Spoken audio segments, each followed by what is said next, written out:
Jordan. Good evening. This is news you don't want to hear. I'm your host for tonight, Catboy Kunhua. In the news. This week, the government announced they will be banning participation trophies. So, all Confederate statues will be gone by the end of the week. Remember, they didn't win, they just participated. All right. The Canadian aerobatics flight team, the Snowbirds, will be coming to Toronto this summer to dazzle Canadians with the latest jet fighter technology from the 1960s. Now that summer is here, many restaurants are gearing up for what they call drunk asshole season. This is when outdoor patios are filled with boozy morons being loud and obnoxious. Drunk asshole season is a great tradition at the outdoor patio restaurant of Benny's in Toronto. The patio, the manager says, well, the meals are pretty okay during the other 3 seasons, so nothing quite like having 12 people pile into a single table, order 15 pitchers of sangria, and spend 3 hours loitering only to tip 2%.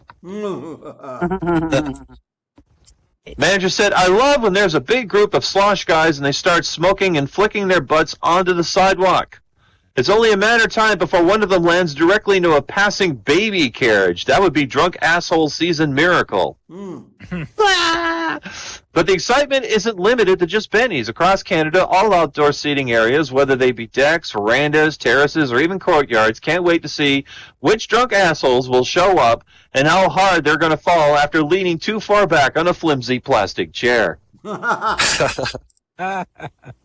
Drinking outside really puts you back in touch with nature, said the manager of Benny's. There's something magical about a wasted idiot that's asking waitstaff, is there anything you can do about these wasps, and how furious they get when you say, no, we're outdoors. There's wasps. Deal with it.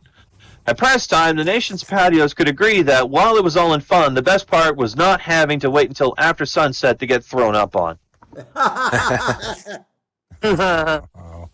This week, Donald Trump is very upset about his staff leaking information. How do we know? Because his staff leaked that information to the New York Times. They are attempting in the White House to crack down on the leaks by making White House aides drop their phones off on their way to work in a small storage locker.